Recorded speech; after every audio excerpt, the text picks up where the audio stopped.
পটুয়াখালীতে এবার ভালো ফলন হয়েছে আগাম তরমুজের। তবে ব্যবসায়ীদের অভিযোগ, মাঠ থেকে দেশের বিভিন্ন প্রান্তে তরমুজ পাঠাতে গিয়ে সড়কে চাঁদাবাজির শিকার হচ্ছেন তারা। পরিবহন ব্যয় বেড়ে যাওয়ায় নাগালের মধ্যে থাকছে না তরমুজের দাম, পকেট কাটা যাচ্ছে ভোক্তার। এই দৃশ্য পটুয়াখালীর গলাচিপা উপজেলার মুসুরিঘাটের। ট্রলার ভরে ভরে জেলার বিভিন্ন স্থান থেকে তরমুজ আসছে পাইকারি এই বাজারে। এরপর ট্রাকে পাঠানো হচ্ছে রাজধানী ঢাকা সহ সারা দেশে।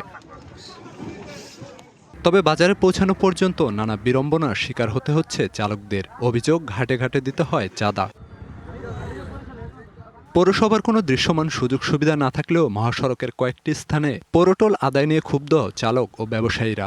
অভিযোগ আছে পুলিশের বিরুদ্ধে টাকা নেয়ারও। পটুয়াখালী, বাকেরগঞ্জ, দমদমা ব্রিজ, রূপাতলী প্রত্যেকটা জায়গায় পুলিশের ভিড় দিতে হয়। 200 টাকা না দিলে মামলা দেয়। আসার পর তো 75 টাকা পৌরসভা নিল।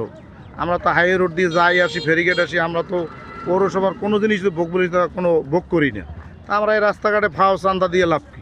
নগদ নিয়ে এলো হার নামানা হার অফার।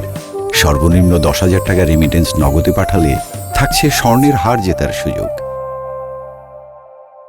এবার পটুয়াখালীতে আগাম তরমুজের ভালো ফলন হয়েছে। তবে পথে পথে অতিরিক্ত খরচের কারণে বাড়ছে পরিবহন ব্যয়, পকেট কাটা যাচ্ছে ভোক্তাদের। পুলিশের চাঁদা দেওয়া লাগবে, পুলিশের ভিড় দেওয়া লাগবে, পৌরসভায় চাঁদা দেওয়া লাগবে।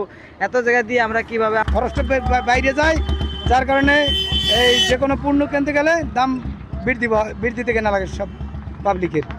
এদিকে পটুয়াখালীর পুলিশ সুপারের দাবি, চাঁদাবাজির বিরুদ্ধে তাদের অবস্থান কঠোর। কোথাও ছোটখাটো কিছু সমস্যার কথা তারা উল্লেখ করেছেন, যদিও সেগুলো সুস্পষ্ট নয়। সেখানে যদি কোনো বাহিনীর সদস্য সম্পৃক্ত থাকে সেই বিষয়ে আমরা আরও নিবিড়ভাবে কাজ করব এবং সেগুলোর বিষয়ে আমরা ব্যবস্থা গ্রহণ করব। কোথাও চাঁদা দাবি করলে অভিযোগ দেওয়ার অনুরোধ পুলিশের।